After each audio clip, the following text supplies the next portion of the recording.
एक और बुलंदतर सलावत पढ़ लें मोहम्मद।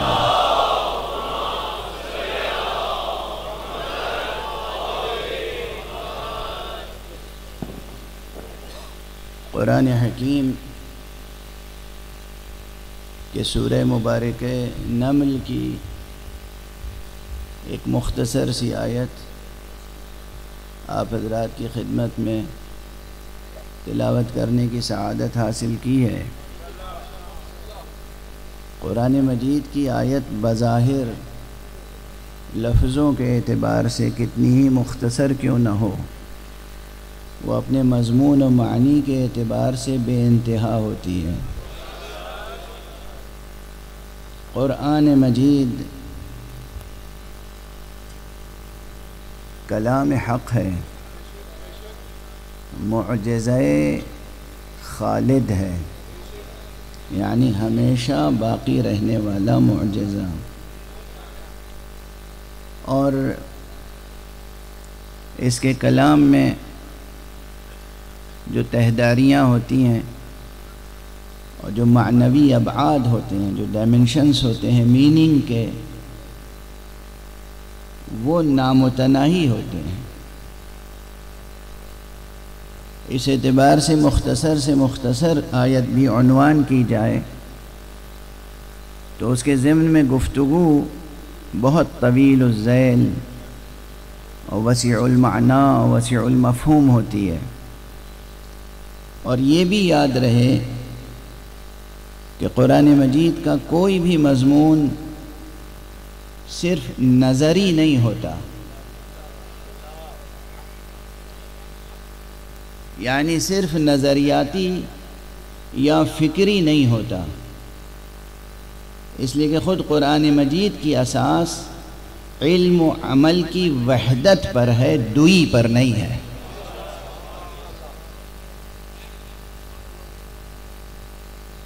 इल्म और अमल बज़ाहिर दो हकीकतें हैं, लेकिन नूर इल्म और नूर अमल उसी तरह मुत्तहिद हैं। ये दोनों नूर जिस तरह नूर नबुव्वत और नूर विलायत मुत्तहिद हैं। नूर इल्म और नूर अमल बज़ाहिर मुख्तलिफ नज़र आते हैं, उन्वान मुख्तलिफ है, लेकिन बबातिन उसी तरह मुत्तहिद हैं कि जैसे वजूद मुबारक मुस्तफ़ा सल्लल्लाहु अलैहि वसल्लम और वजूद मुबारक हज़रत विलायत मआब अमीरुल मोमिनीन अली इब्न अबी तालिब अलैहिस्सलाम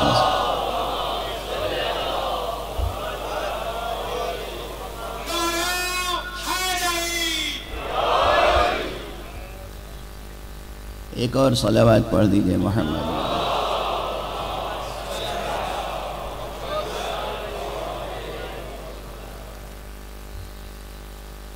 तो ये हमेशा मुलाहिज़े में रहे ये बात, हमेशा पेश नज़र रहे ये बात कि कुरान मजीद की किसी भी आयत में जो मज़मून होता है उसमें कैसा ही दक़ीक़ फ़लसफ़ियाना मज़मून हो, हकीमाना मज़मून हो, इरफ़ानी मज़मून हो, मगर वो सिर्फ़ ज़हनी सरमाया नहीं होता। कुरान मजीद का हर मज़मून बैक वक्त ज़हन का सरमाया होता है और क़ल्ब का सरमाया भी होता है। हर हर्फ से नूर इल्म का इस्तिफ़ादा भी होता है और नूर अमल का भी। अब इस आयत में इरशाद इलाही है, क़ुल अल्हम्दुलिल्लाह, कहिए ए हबीब, ए पैगंबर, ए नबी, कहिए कि तमाम तारीफ़ें हैं अल्लाह के लिए। व सलामुन अला इबादिहिल्लज़ीना इस्तफ़ा, और सलाम है, किसका सलाम है?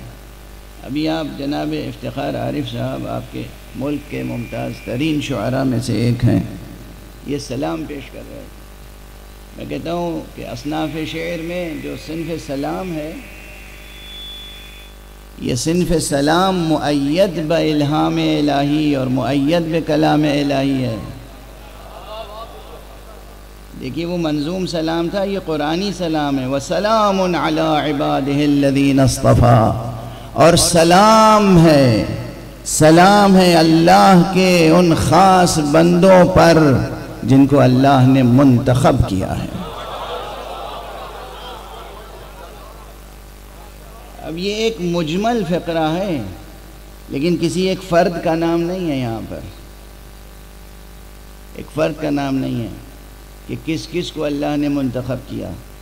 बहरहाल जिस को अल्लाह ने मुंतखब किया हो वो शख्सियत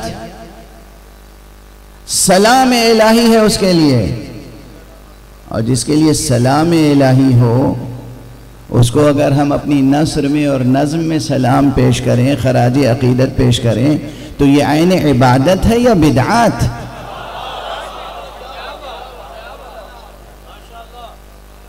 ये आइन इबादत है। वसलामुन अला इबादिहिल्लज़ीना इस्तफ़ा। आखिरी फ़िक्रा, अल्लाहु खैरुन अम्मा युश्रिकून। ये पूरे मज़मून आयत को ले जाके फिर उसी मरकज़ पे ले आता है जो मैं अक्सर कहता रहा हूँ, और हरचंद के मैं 7-8 बरस के बाद या 9-10 बरस के बाद आपके सामने आया हूँ। लेकिन मुझे आपसे ये उम्मीद है कि मेरे पुराने बहुत से फ़िक्रे आप हज़रात के ज़हनों में महफूज होंगे। मैं उसमें से एक फ़िक्रा याद दिलाना चाहता हूँ जो अहम है, महवरी है, मरकज़ी है, असासी है, और जिसे हमेशा याद रखना चाहिए और पेश नज़र रखना चाहिए, ताकि किसी किस्म का इश्तिबाह और इल्तिबास वाक़ न हो। मैंने अर्ज़ किया था कि कुरान मजीद अगर कोई किताब है तो फिर इस किताब का कोई एक मौजू होगा।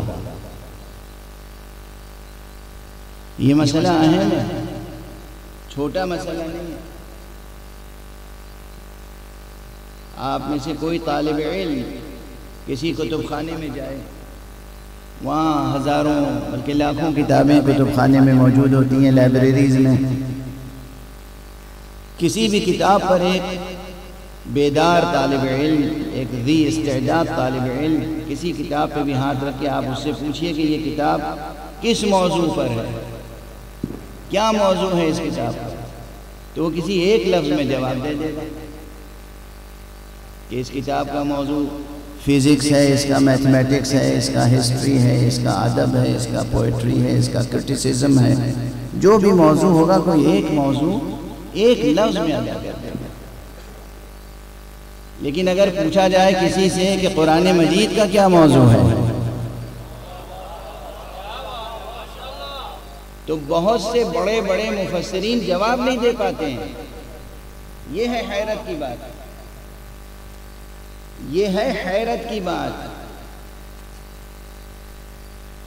ये मामूली हैरत नहीं, बहुत बड़ी हैरत की बात है कि कुरान मजीद को नाजिल हुए कितना ज़माना गुजर गया। अभी मैं मिसाल दे दूँ, ठोस मिसाल आपके सामने दे दूँ।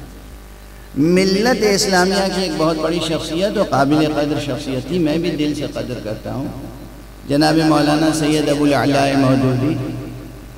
उनकी खिदमतें हैं, तसनीफ़ात हैं, और सबसे बड़ा कारनामा उनकी किताब तफ़हीमुल कुरान है। जब उन्होंने तफ़हीमुल कुरान किताब लिखी, तफसीर लिखी, तो उसके मुक़द्दमे में ये बहस उठाई कि अगर कुरान मजीद एक किताब है तो फिर इस किताब का कोई मौजू होगा। अब हमें जुस्तजू करनी चाहिए कि उसका मौजू क्या है। अब ज़रा आप इस बहस पर गौर कीजिए कि 1400-1500 बरस के बाद एक मुफस्सिर को ज़रूरत पेश आ रही है सबसे पहले किताब का मौजू दरियाफ्त करने की। तो ये 1400 बरस 1500 बरस जो हम कुरान मजीद की तिलावत करते रहे, किस नुक्ते नज़र से करते रहे? कुछ आपको अब किस तरह मैं अर्ज करूं, कुछ दिल पे नश्तर लग रहा है नहीं, कुछ जहन पे कुछ करंट लग रहा है नहीं, कुछ झटके लग रहे हैं नहीं। 1400 बरस से हम एक किताब पढ़ते चले आ रहे हैं, पूरी मिल्लत पूरी उम्मत किताब पढ़ती चली आ रही है, और उसे ये नहीं मालूम कि इसका मौजू क्या है। और 14वीं सदी में किसी मुफस्सिर को ये बैठ के तशरीह करनी पड़ रही है, तनक़ीह करनी पड़ रही है इस सवाल पर कि अगर ये कोई किताब है तो इसका कोई मौजू होगा, कोई एक मौजू होगा। और उसके बाद उन्होंने बहस करने के बाद किताब का मौजू जो बताया, इस फ़कीर को उस मौजू से इख्तिलाफ है। मैं उनका एहतराम करता हूँ, जलीलुल क़द्र आलिम थे, जलीलुल क़द्र अलमी इल्मी और अमली खिदमतें हैं उनकी। मगर मसला यह है कि इस उनके जवाब से मुझे इख्तिलाफ। उन्होंने कहा कुरान मजीद का मौजू है इंसान,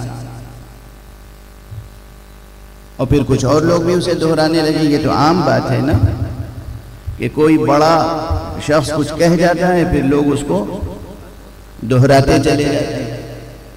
तो ये याद रखिए कि और लोगों ने भी दोहराना शुरू कर दिया, कुरान मजीद का मौजू इंसान है। ये फ़कीर अर्ज़ करता है कुरान मजीद का मौजू इंसान नहीं है। अज़ अव्वल ता आखिर कुरान मजीद का बुनियादी मौजू तौहीद है,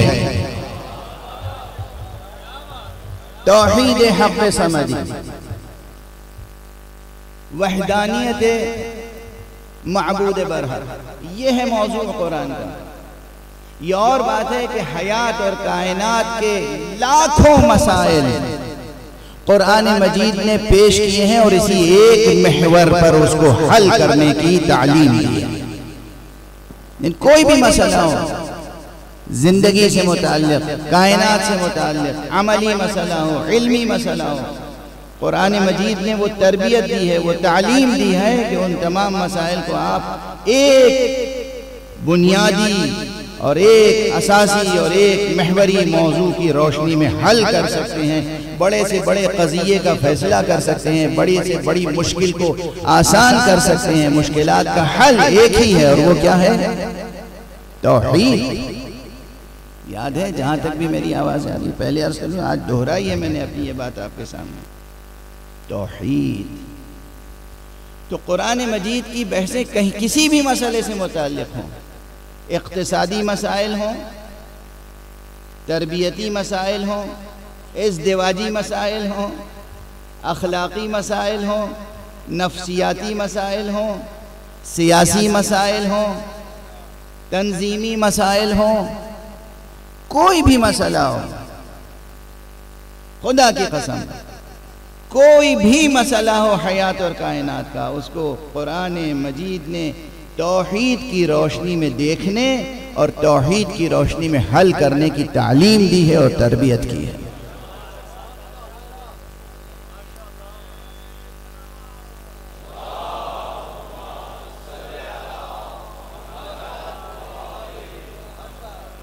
अब यहाँ भी इस आयत के अल्लाहु अकबर,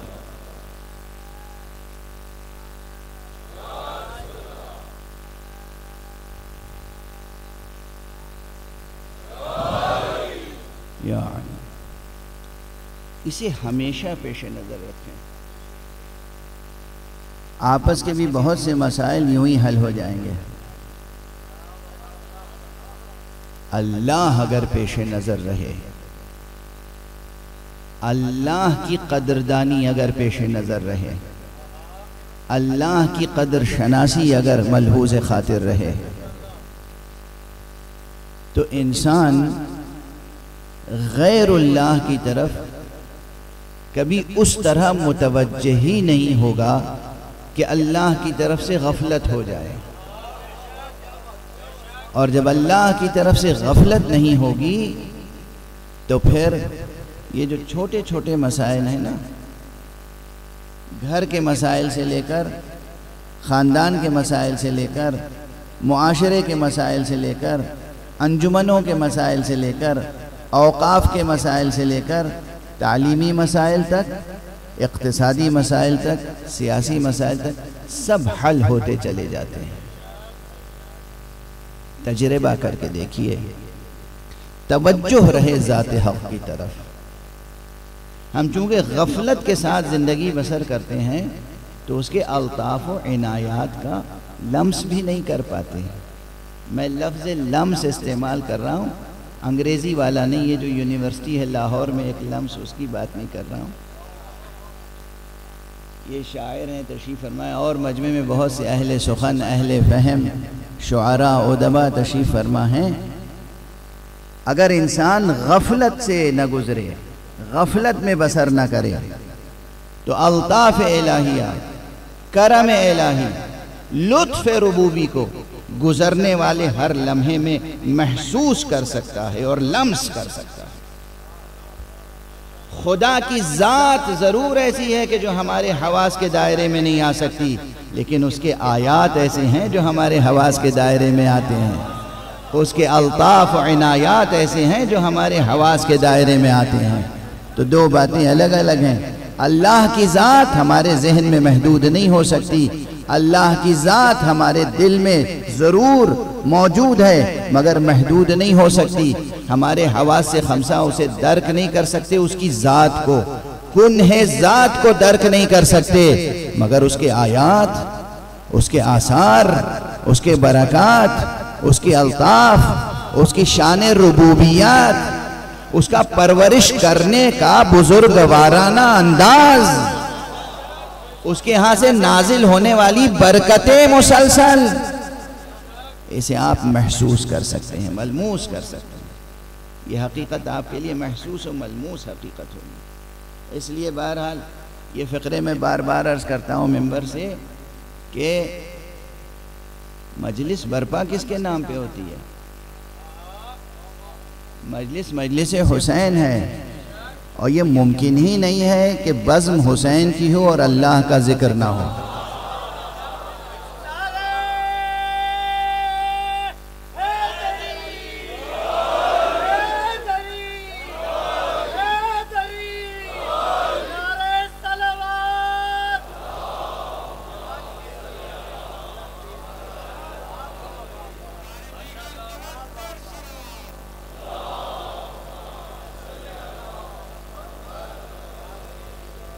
वाज़े हैं हमारे जो नौजवान ज़ाकिरीन हैं, जो ज़ाकिरीन हैं, पंजाब में तो ज़ाकिरीन की माशाअल्लाह कसरत है, खुदा और इनको तौफ़ीक़ अता फरमाए।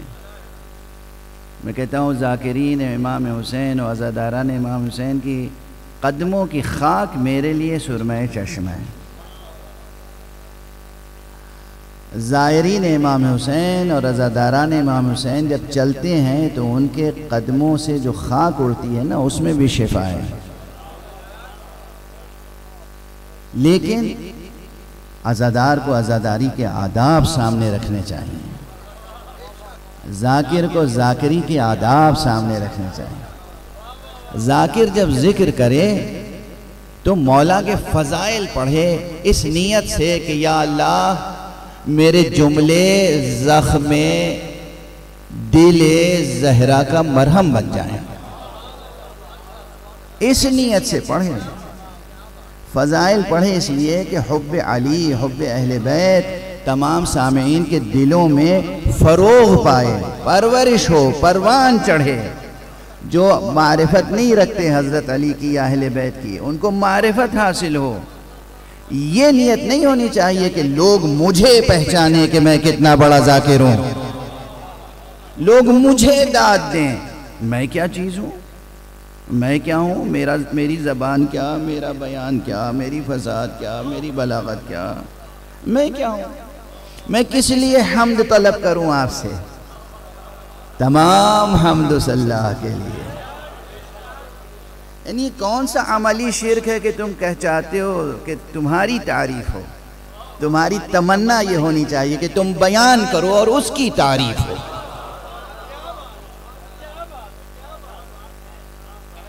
वाज़े है? जज्बा ये होना चाहिए। फना फी ज़िक्र मौला के मानी ये हैं कि कोई तुम्हें दाद दे रहा है या नहीं दे रहा है, इसका तो मसला ही नहीं पैदा होता है।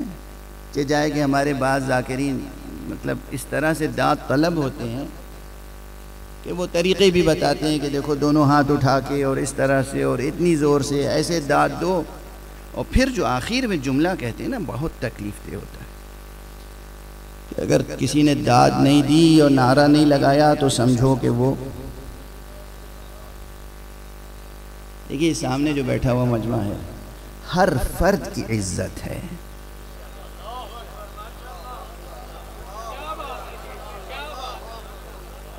हर फर्द मोहतरम है। इस बुलंदी पर आने के बाद अगर हम आपके एहतराम की शनाख्त न रखते हों तो इससे ज्यादा बड़ी पस्ती नहीं हो सकती।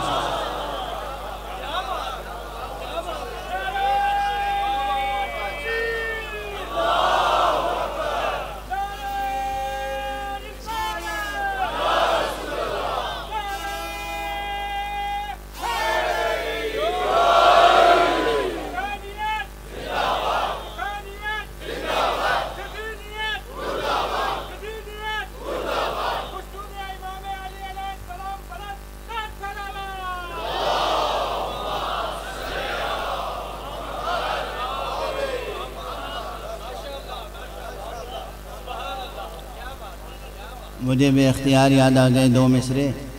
एक शायर होते थे गालिबन साहिर फैज़ाबादी, अगर मेरा हाफिज़ा गलती नहीं कर रहा है तो ये दो मिसरे साहिर फैज़ाबादी के कराची में होते थे। और दस्ते अदब जोड़ के अर्ज़ कर रहा हूँ, वो हजरात जिन्होंने ज़िक्र को इबादत नहीं पेशा बना लिया है। बहुत, अब क्या करें, मसाइल जब होते हैं, मुआशरे के मसाइल होते हैं तो उसे फिर वाशिगाफ लफ्ज़ों में कहना पड़ता है। हालांकि कहने में तकलीफ़ होती है और एक तरह से हया आती है, शर्म आती है, लेकिन ये हमारे मुआशरे के मसाइल हो गए। और जो नौखेज़ ज़ाकिरीन बच्चे ये समझते हैं कि ये भी एक लाइन है, ये भी एक प्रोफेशन है, यानी ये की भी एक ज़रिया आमदनी है। तो दस्ते अदब जोड़ के अर्ज़ कर रहा हूँ, ज़ाकिरों की ज़रूरत है, बहुत कमी है ज़ाकिरों की। मैं जवानों को तरगीब देता हूँ कि ज़ाकिर बने। ये जो बुज़ुर्ग उलमा तशरीफ़ फरमा है, देखिए मजलिसों में तो कमी होने वाली नहीं है। लानत हो उस दिन पर जिस दिन मजलिसों में कमी पैदा हो। मजलिसों में कमी नहीं पैदा होगी। जैसे जैसे ज़माना गुज़रता जाएगा, मोमिनीन की तादाद बढ़ेगी, मुसलमानों में बेदारी बढ़ेगी, इंसानों में बेदारी बढ़ेगी, हुसैन का इश्क बढ़ता चला जाएगा।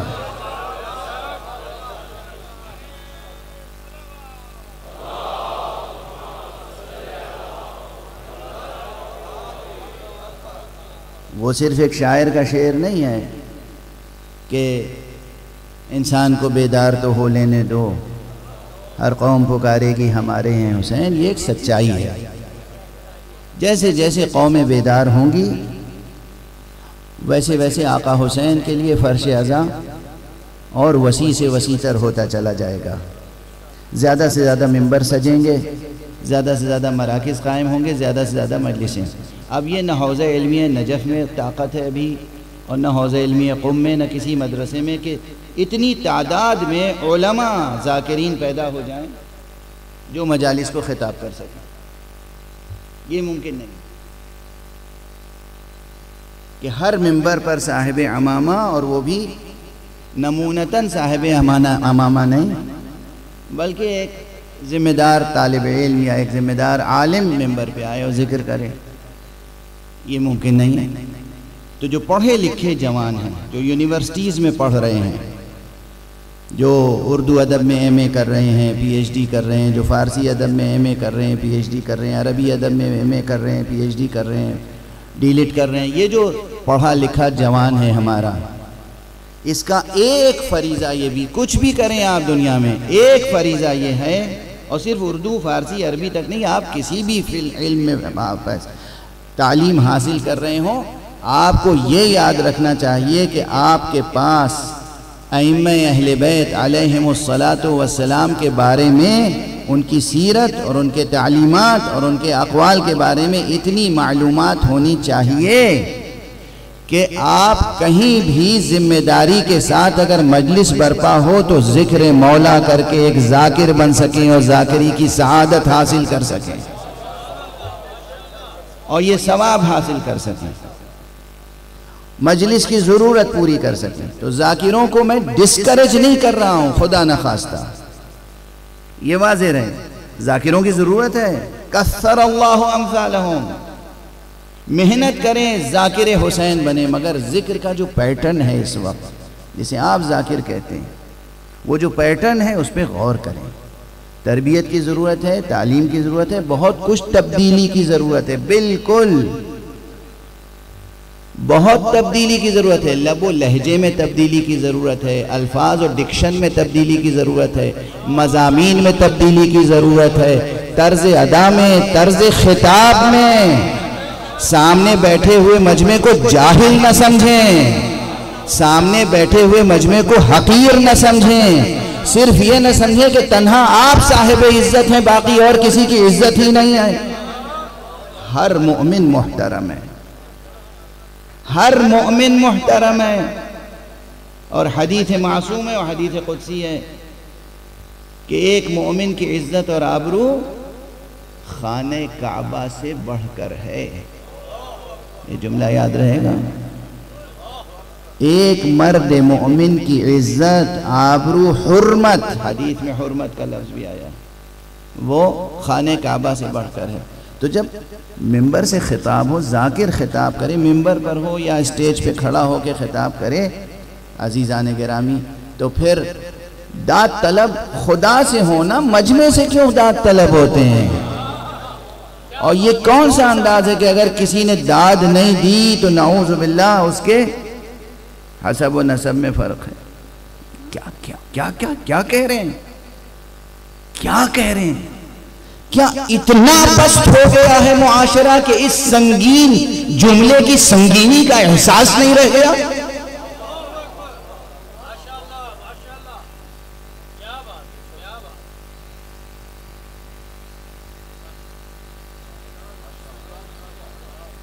एक किसी मर्द मोमिन के सामने कहे कि मियाँ दोनों हाथ उठा के अगर तुमने दाद नहीं दी ना तो तुम्हारे हसब नसब में फ़र्क है, इस जुमले की संगीनी समझते हैं आप? क्या कह रहे हैं, किससे कह रहे हैं? सामने बैठा हुआ मर्द मोमिन है, एक इंसान शरीफ, एक इंसान अजीज, एक इंसान करीम, एक इंसान है आपके सामने। ये कौन सा खिताब का तरीका है? मोहम्मद और आले मोहम्मद के तस्करे की तरफ बुलाने के लिए मोहब्बत का लहजा और एहतराम का लहजा होना चाहिए।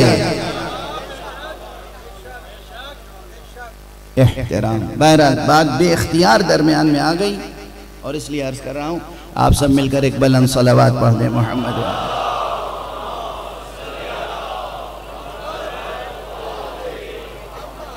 एक और बुलंदतर सलावत पढ़ दें।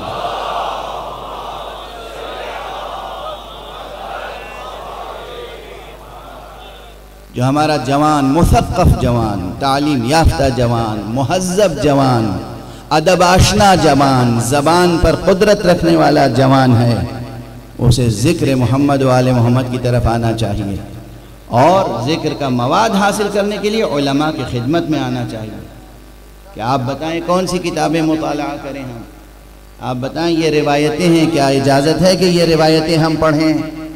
किताबों में जो कुछ है सब पढ़ने के लायक नहीं है,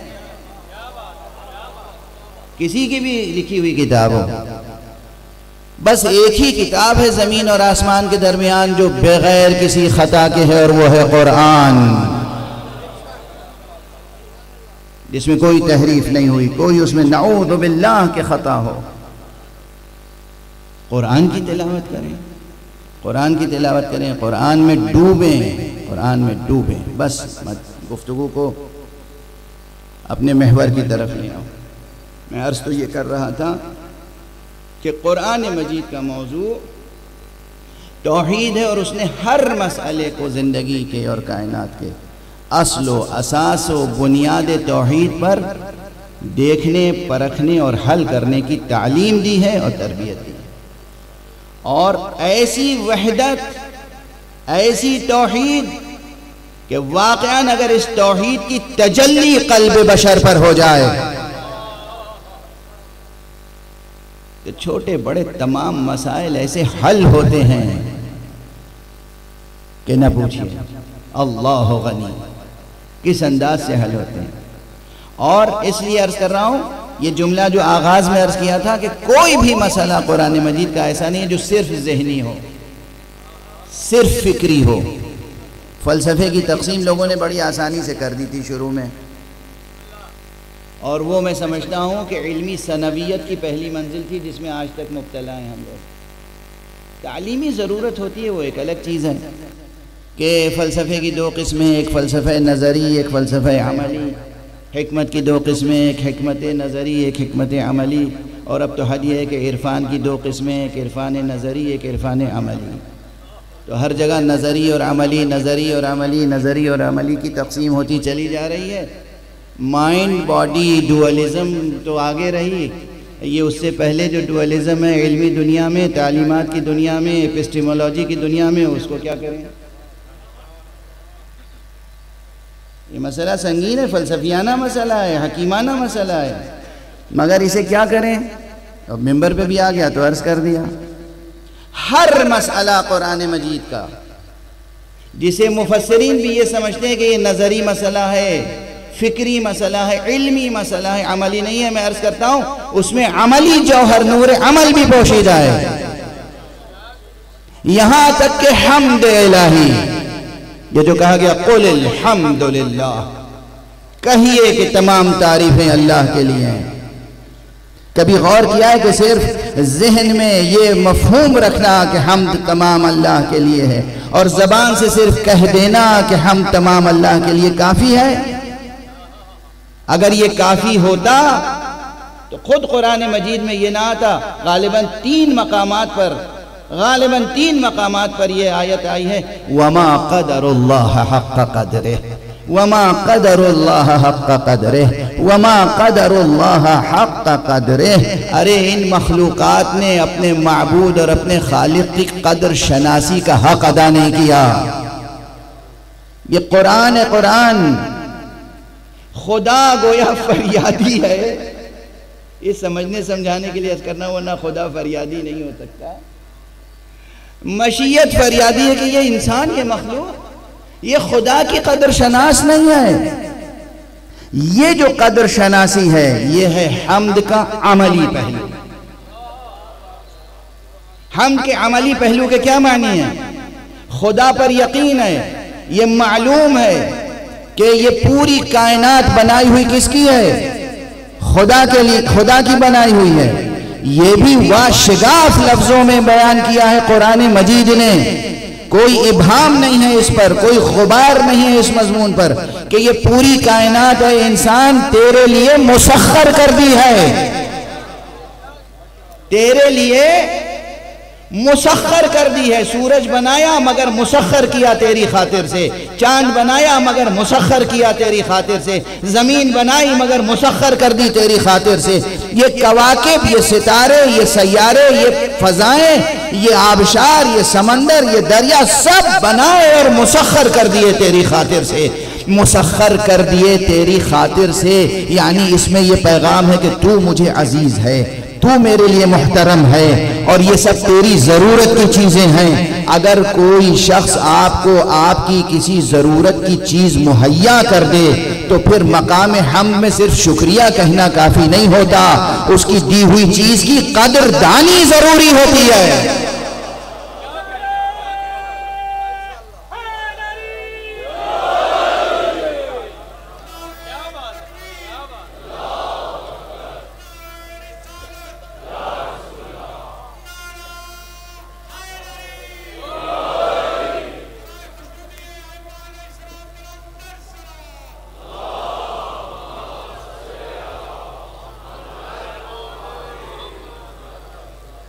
कदरदानी ज़रूरी है। कदरदानी के क्या मानी? बस यहाँ से सलीक़े ज़िंदगी उभरता है। एक मुवहिद का, एक अहले तौहीद का, एक ऐसे बंदे का जो अल्लाह रखता है, उसका तर्ज ज़िंदगी ये होता है कि जब वो चलता है ना ज़मीन पर, उसकी चाल बता देती है कि ये खुदा का कदरदां है और उसकी मखलूक़ात का कदर शनास है।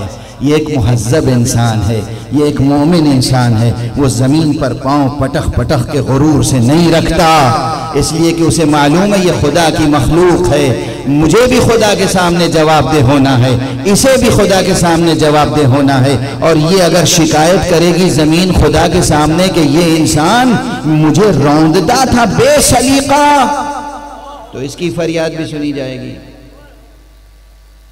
देखिए तहजीब कहाँ से उभर रही है, सकाफ़त कहाँ से उभरेगी। ये तहजीब और सकाफ़त दरबारों से, सियासी दरबारों से नहीं पैदा होती। ये तहजीब और सकाफ़त ख़जाने और सरमाए से पैदा नहीं होती। असली तहजीब और सकाफ़त वो है जो यकीन से पैदा होती है, अल्लाह पर यकीन से और अल्लाह पर मोहब्बत से।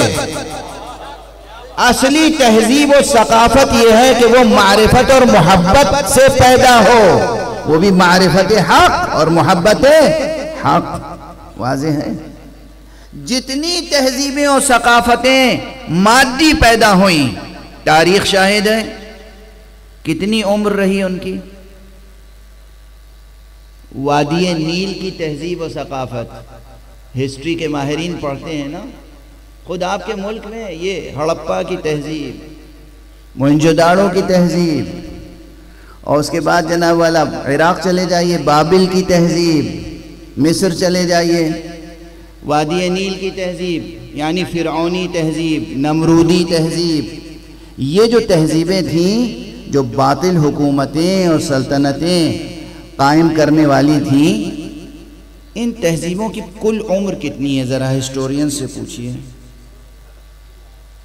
100 बरस, 150 बरस, 200 बरस, 250 बरस, और उसके बाद ज़मीन की तहों के नीचे छुप गईं, तहजीबें खंडर बन गई। इसलिए कि उन तहजीबों की बुनियाद न मारिफत थी न मोहब्बत, सियासत थी और सरमाया। सियासत और सरमाए से कोई तहजीब नहीं जन्म लेती, और अगर कोई तहजीब मसनूई बना भी ली जाए तो बहुत जल्दी फना हो जाती है। अगर मारिफत और मोहब्बत की बुनियाद पर कोई तहजीब वजूद में आती है तो उसका सिलसिला दराज होता चला जाता है। हुकूमतें उसकी मुखालिफत करती हैं, फिर भी तहजीब परवान चढ़ती चली जाती है, जिसकी मिसाल आपकी ये आज़ादारी की तहजीब है।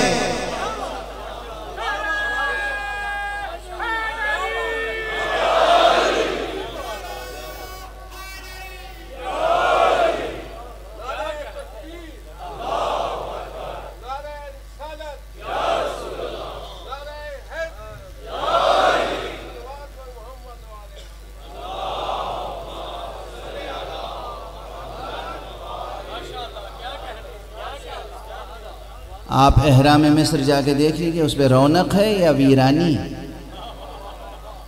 कैसी वीरानी है? कैसी वीरानी, वहशत होती है, वीरानी, दिल घबराने लगता है।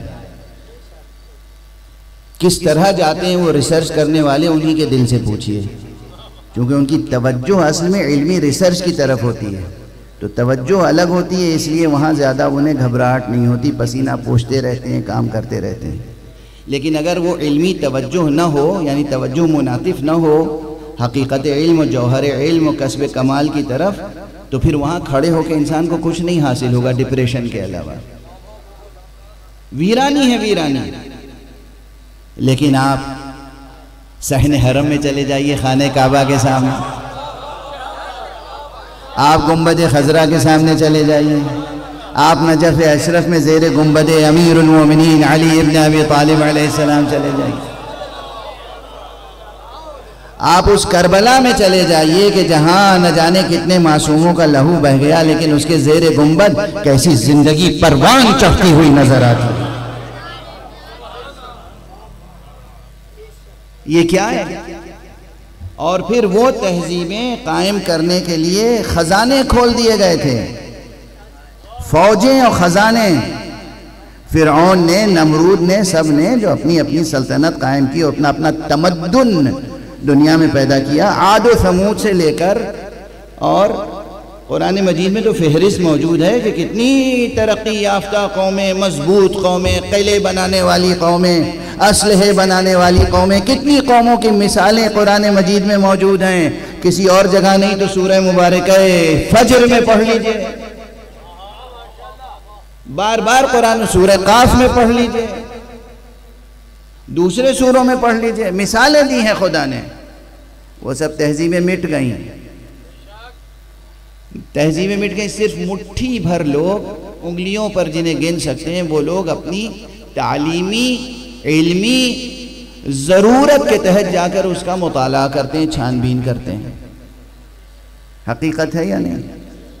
लेकिन जिस चीज़ को तकरीबन तारीख गवाह है कि दुनिया की हर बड़ी सल्तनत ने दबाना चाहा, बनु उमैया ने चाहा आज़ादारी न हो, बनु अब्बास ने चाहा आज़ादारी न हो, जितनी सल्तनतें कायम हुई, हुकूमतें कायम हुई, उनका आज़ादारी न हो, मजलिसें न हो, अलम न सजे जाए, मिंबर न सजे जाए, वो खोल के आंखें खोल के देखें, पूरी दुनिया में मशरिक से मगरिब तक कोई मुल्क नहीं है जहाँ के अलम अब्बास लहरा न रहा हो, जहाँ जिक्र हुसैन न हो रहा हो, जहाँ मजलिसें बर्पा न हो रही हो, जहाँ ये गदीर के बनाए जाने वाले मिंबर की शबीहें न मौजूद हो।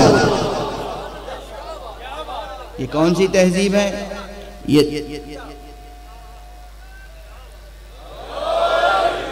ये तहजीबें इसलिए कायम है कि मारिफत और मोहब्बत की बुनियाद पर है।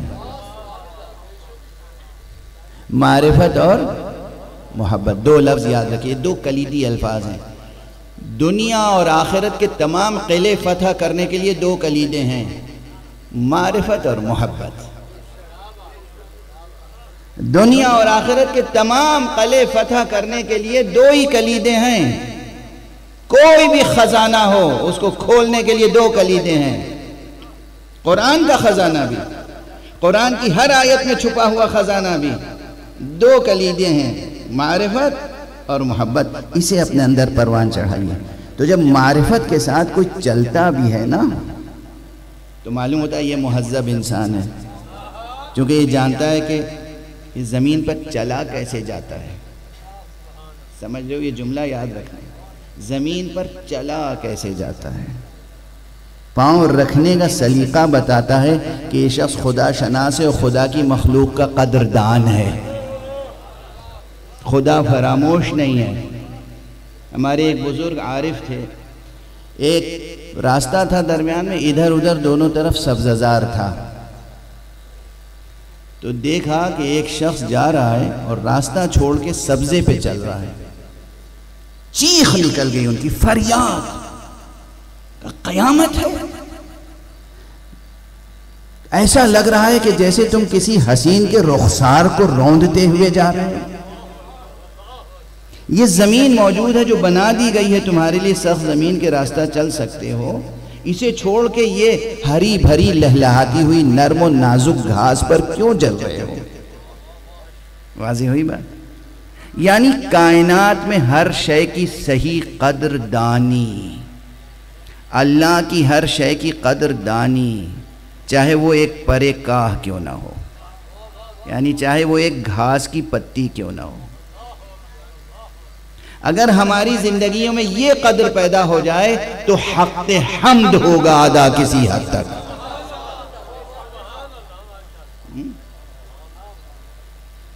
आपको कोई मेज़बान अपने घर में ठहराए, कोई मेज़बान अपने घर में ठहराए और उसने आपके लिए तमाम नेमतें चुन दी, शीशे के नाजुक नफीस हसीन गिलास रखे हुए हैं, मुख्तलिफ़ किस्म के जाम हैं, मुख्तलिफ़ किस्म की प्लेटें, मुख्तलिफ़ किस्म की तश्तरियाँ, मुख्तलिफ़ किस्म के फल, मुख्तलिफ़ किस्म की आराइश की चीज़ें, सब इसलिए हैं घर में आराइश और ज़ेबाइश और आसाइश की तमाम चीज़ें, ताकि आप खुश हों, मुतमईन हो, राहत से रहें। तो आप एक तो उससे कहेंगे शुक्रिया, और उसके बाद जहन में दिल में जब कदरदानी होगी तो उसकी एक एक चीज़ का इस्तेमाल करेंगे, लेकिन उस तरीके से जो इस्तेमाल करने का सलीका है। ये नहीं कि उसकी नफीस चीज़ें उठा उठा के तोड़ेंगे और बर्बाद करेंगे। वाज़ेह है मैं क्या अर्ज़ कर रहा हूँ? ये तोड़ना और बर्बाद करना नाशुक्री है, हक नाशनासी है, ये कुफ्र तक पहुँचा देती है। तो कलिमा ज़बान से कहना न कहना अलग है, हमारा तर्ज ज़िंदगी ये होना चाहिए कि कायनात में अल्लाह ने जो चीज़ें इंसान की बहबूद के लिए पैदा की हैं, कोई एक चीज़ भी ज़ाया ना हो, बर्बाद ना हो, कदर शनासी का तकाजा पूरा हो, कदर ना शनासी ना हो। जब अमलन आप ये करेंगे तो वो चीज़ जो ज़हनी समझते हैं हम्द खुदा, वो अमलन अदा हो जाएगी। एक सलावत पढ़ दीजिए मोहम्मद वाले मोहम्मद।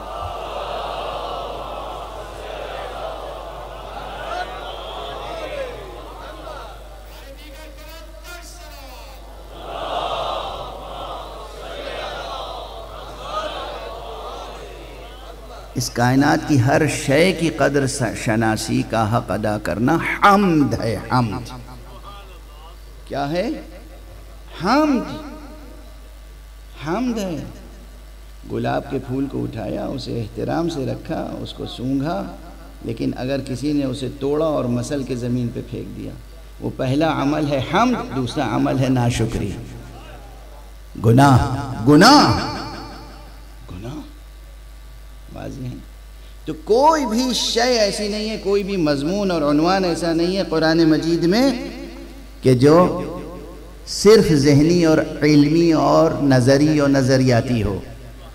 हर मज़मून अमल से जुड़ा हुआ है, यहाँ तक कि हम्द खुदा का मज़मून भी। हम्द खुदा का मज़मून ज़हन में खुदा की कदर शनासी होना, दिल में उसकी शुक्रगुजारी का जज्बा होना, और फिर आज़ाओ जवारिह से हर शय की कदरदानी का हक अदा होना, ये जुज़्वे हम्द इलाही है। मेरा ख्याल है किसी हद तक ये बात अर्ज़ कर दी मैंने और ये गुजारिश पहुंच गई आप तक। वो खुदा जो ये चाहता है कि तुम्हारे कदमों के नीचे जो ज़मीन बिछाई गई है, इस ज़मीन की कदर शनासी करो। वो खुदा जिसने अपने नबी और इमाम के ज़रिए से ये तालीम दी है कि देखो ज़मीन पर तकब्बुर से न चलो, गुरूर से न चलो, पाँव पटख के न चलो, इस तरह न चलो कि बिला वजह गुबार उड़े और दूसरों की राह जो है धुंधली हो जाए, दूसरों की आंखों में गुबार पड़ जाए। वो खुदा जिसने तुराब की कदर शनासी सिखाई है, उसने अबू तुराब की कैसी कदर शनासी तुमसे चाहिए होगी?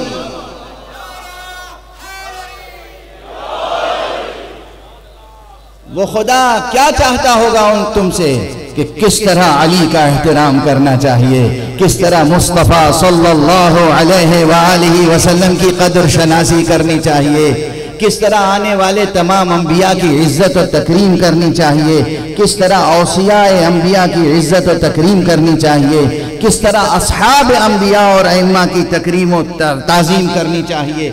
जो बरहक जानिसारान मुस्तफ़ा हैं, उनके लिए हमें कैसा जानिसार होना चाहिए।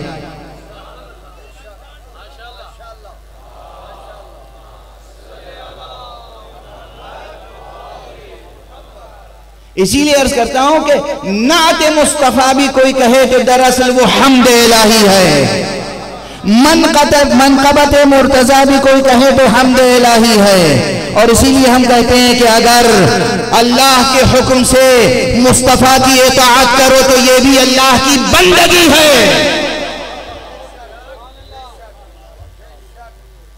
कहीं मैंने ये जुमला कह दिया तो मौलाना शफा नजफी साहब तशरीफ फरमाए, अब क्या कहूँ, किससे गिला करूँ कि अब हमारी उर्दू ज़बान भी नहीं समझ पाते लोग।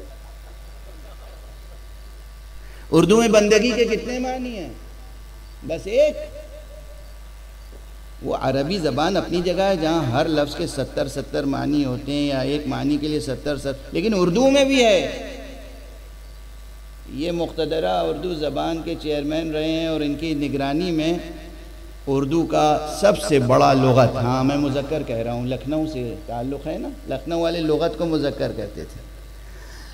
लेकिन किताब अगर मुज़ाफ़ यहाँ पर पोशीदा हो तो फिर मुअन्नस भी कह सकते हैं। उर्दू की सबसे बड़ी किताब लुग़त आपके इस पाकिस्तान ने, इस इस्लामाबाद ने शाया की। उसमें ज़रा देखिए एक एक लफ्ज़ के कितने मानी हैं। मैंने कहीं कह दिया था और आज फिर इन ज़िम्मेदार उलमा के सामने कह रहा हूँ, हमसे आपसे खुदा की बंदगी क्या होगी।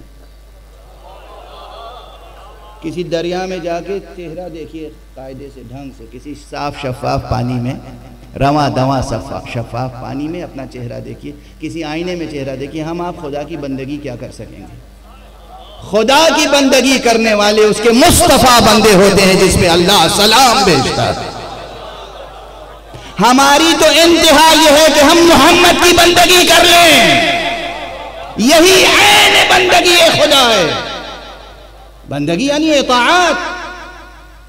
ये मानी नहीं मालूम, किसको नहीं मालूम? शुआरा को नहीं मालूम, उदबा को नहीं मालूम, या मौलवी साहिबान को नहीं मालूम? किसे नहीं मालूम? अल्लाह ने कुरान मजीद में क्या कहा है? आप जनाब आबिदी साहब शेर भी हैं, शायर भी हैं, शायर गर भी हैं। बंदगी के क्या मानी है उर्दू में? अल्लाह ने क्या कहा? कुल इन कुंतुम तुहिब्बून अल्लाह। उसके बाद क्या है आगे? फत्तबिऊनी। मुकम्मल तौर पर किसी की मुकम्मल तौर पर पैरवी करते रहना भी बंदगी कहलाता है। और जब अल्लाह के हुक्म से पैरवी की जाए तो यही बंदगी अल्लाह की इबादत बन जाती है। ये एक लतीफ सा अदबी जुमला हजरात की समझ में नहीं आया। अगर ये लतीफ सा जुमला समझ में ना आया तो फिर इसके बाद तो किसी खिताब की गुंजाइश ही नहीं है। एक बुलंद सलावत पढ़ दीजिए मोहम्मद वाले।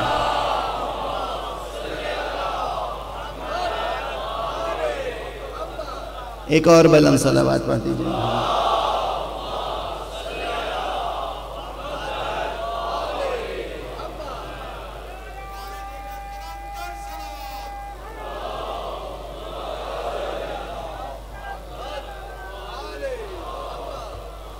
एक लतीफ़ सा सवाल कर लूँ, जो सबसे कठिन मरहला है वो ये है, हदीस में भी है। हदीस में अल्लाह सुब्हानहू व तआला ने अपने नबी के ज़रिए से एक पैगाम भेजा था कि लोगों से कह दो अपने ग़ुलामों को अब्द ना कहा करें अपना, है ना हदीस। लेकिन एक आयत कुरान मजीद में अब तक मौजूद है, वो मनसूख नहीं हुई और हर निकाह खान खुतबा निकाह में पढ़ता ज़रूर है। क्या आयत है? वअन्किहुल अयामा मिनकुम वस्सालिहीन मिन, आगे क्या है? ज़ोर से पढ़िए आगे। इबादिकुम है।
अल्लाह ने हज़रात मोहम्मद व आले मोहम्मद में से अइम्मा अतहार अलैहिमुस्सलातु वस्सलाम को मुअय्यन आया, ये हमें उनके सामने किस कदर ताज़ीम और तकरीम से पेश आना चाहिए।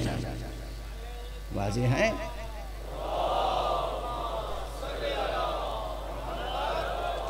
और उनकी खुशी में किस तरह खुश होना चाहिए और उनके गम में किस तरह शरीक गम होना चाहिए। बस गुफ्तगू को आज यहीं रोक दूँ, वक्त तेज़ी से गुज़र गया और सिर्फ मैं तमहीदी कलाम में रहा। अभी तो तमहीद है, बात तो आगे बढ़ी नहीं, लेकिन वक्त गुज़र गया। हमारे ऊपर खुदा की तरफ से फितरी तौर पर भी ये लाजिम है, अक़ली तौर पर भी ये लाजिम है, शरई तौर पर भी ये लाजिम है। 3 लफ्ज़ें इस्तेमाल कर रहा हूँ। फितरी तौर पर अगर हम फितरत सलीमा रखते हैं, अक़ली तौर पर अगर हम अक़ल सलीम रखते हैं, और शरई तौर पर अगर हमने शरीयत को सही मसादिर व मआख़िज़ से, सही सोर्सेस से हासिल किया है, ये फ़र्ज़ है हमारे ऊपर कि हम उन पर सलाम करें जिन पर अल्लाह ने सलाम किया है। हम उनकी कदर शनासी करें, ताज़ीम करें, तकरीम करें, उनकी राह में फ़ना हो जाएं जिन्हें अल्लाह ने हमारे लिए भेजा है, हमारी हिदायत और तालीम और तरबियत के लिए। और उसका एक मामूली सा अमल ये है कि हम उनकी खुशी में खुशी मनाएं, उनके गम में शरीक गम हों। गुफ्तगू ख़त्म हो गई, गुफ्तगू तमाम हो गई। ये पूरा मजमा पूरी दुनिया में इस वक्त मुख्तलिफ़ जगहों पे मजलिसें हो रही हैं, चूँकि अय्याम अज़ा का सिलसिला जारी है, इसलिए शरीक गम होने के लिए किसी बड़ी तमहीद की ज़रूरत नहीं है। बस इतना याद दिलाना काफ़ी है कि तारीख़ पर नज़र डालें। आज बस इतना तसव्वुर कर लें कि करबला में लुटने वाला नबी का घराना जो असीर होकर करबला से कूफे और कूफे से शाम की तरफ ले जाया जा रहा है, वो किस मंजिल में होगा, वो किस मंजिल में होगा। बस तसव्वुर कर लें, तसव्वुर कर लें, आपके गिरिया करने के लिए काफ़ी है। मैं अक्सर कहता हूँ कुतुब मकातिल में बहुत बहुत महदूद चंद रिवायतें हैं। कभी कभी रिवायत में वो बात नहीं होती जो वाक़िआ मुक़्तज़ी होता है कि ऐसा हुआ होगा, और उसको बयान करना पड़ता है। लेकिन मैं असबाब एहतियात यहाँ तक हमेशा कहता हूँ कि जो अहले दिल हैं, जो अरबाब मारिफत हैं, जो अहले मोहब्बत हैं, उनके लिए एक ही लफ्ज़ काफ़ी होता है सरो सीना पीटने के लिए कि करबला में ज़ैनब असीर हो गई।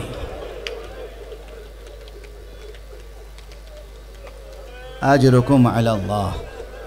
ख़वातीन सुन रही हैं, हमारी बुज़ुर्ग माएँ बहनें सुन रही हैं, बच्चियाँ सुन रही हैं, हज़रात सुन रहे हैं। ज़रा इस जुमले की संगीनी समझ सकते हैं? कौन असीर हो गया? मुस्तफ़ा की बेटियां असीर हो गईं। और असीर किसने किया? अल्लाह अकबर, अल्लाह अकबर। बज़ाहिर उनके कलिमा गोयों ने असीर किया, और कोई अज़ियत न थी जो अहले बैत को न दी गई हो। अब वक्त बिल्कुल ख़त्म हो चुका, और मैं तो बहुत मुख्तसर मसाइब पढ़ता हूँ। इसलिए मुख्तसर मसाइब पढ़ता हूँ कि गरज़ खिलकत और गरज़ मजलिस सिर्फ मसाइब पढ़ना नहीं है, मसाइब को महसूस करना है, मसाइब को महसूस करना है, दर्द को महसूस करना है, और फिर अपनी पूरी ज़िंदगी में इस एहसास को रचाए रखना है। कभी भी एक लम्हा भी ज़िंदगी का ऐसा न गुज़रे जिसमें दर्द हुसैन का एहसास ना हो। ये तो सिर्फ याद दहानी के लिए होती हैं ना मजलिसें, बयानात, याद दहानी के लिए, तज़क्कुर, याद दहानी। हाँ, बाज़ ज़ाकिरीन की ये कोशिश होती है कि जो रिवायतें किताबों में हैं या नहीं हैं, या उनके जहन की तख्लीक़ हैं, इतना पढ़ें कि खूब गिरिया हो और लोग बेहोश हो जाएं। ये भी मैं दस्ते अदब जोड़ के अर्ज़ करूँगा। आका हुसैन ने क़ुरबानी दी थी होश में लाने के लिए, बेहोश करने के लिए कुर्बानी नहीं दी थी। असल एहसास कर्ब वो है जो एक होशमंद को होता है। कौम बेदार रहे, कौम होशमंद हो, आंखों में आंसू के कतरे रहें और ज़िंदगी में जोश अमल बाकी रहे। आका हुसैन के लिए काम करते रहो, आंखों में आंसू रहें, चेहरे पे मतानत रहे, दिल में गम रहे, जिगर में टीस उठती रहे, मगर अज़्म अमल के साथ खिदमत मौला करते रहो।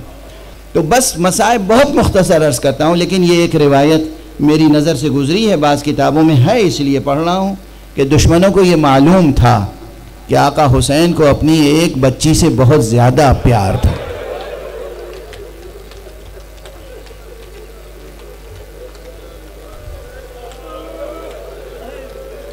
अजरुकुम अल्लाह। ये 3.5 बरस या 4 बरस की बच्ची है जो अपने बाबा के सीने पे सोती थी। इस बच्ची के मुताल्लिक़ खैमे से निकलते निकलते आका ने अपनी बहन को कहा था, मेरी इस बच्ची का ख्याल रखना।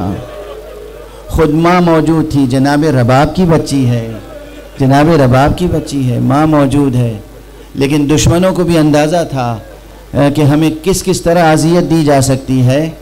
तो उन्होंने ये किया, बस इसी पर बयान ख़त्म हो जाएगा कि उस बच्ची को एक मौके पर माँ की गोद से ले लिया, फूफी की गोद में नहीं जाने दिया, और बड़े भाई के हाथ तो पहले ही से बंधे हुए थे, हाथों में हथकड़ी थी, पाँव में बेड़ियाँ थी, कमर में लंगर था, गले में खारदार तौक था, सर से पैर तक अलग से जंजीरों से जकड़ा गया था। ये एक खतीबाना मुबालगा नहीं है, तारीख़ में ये बयान मौजूद है। तारीख़ में बाज़ मुअर्रिखीन ने सराहत की है कि लोहे की जंजीरों से सैयद सज्जाद को जकड़ दिया गया था। तो सैयद सज्जाद तो अलग, अब इस बच्ची की कोई मदद करने वाला नहीं है, माँ की गोद से लिया और तन्हा एक बेग कचावा लागर नाके पर सीने के बल लिटा दिया, रस्सी से बांध दिया और अब लेके चले। तो जब ऊँट चलता था, नाका चलता था, बच्ची की पसलियाँ जख्मी होती थी, आवाज देती थी, फूफी अम्मा, मादरे गिरामी, भैया मेरी खबर ले, बाबा मेरी खबर ले।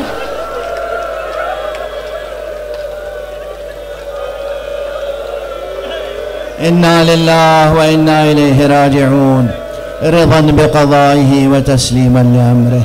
परवरदिगार माबूद, हमें उलूम कुरान और मारिफ़ अहले बैत से आशना फरमा।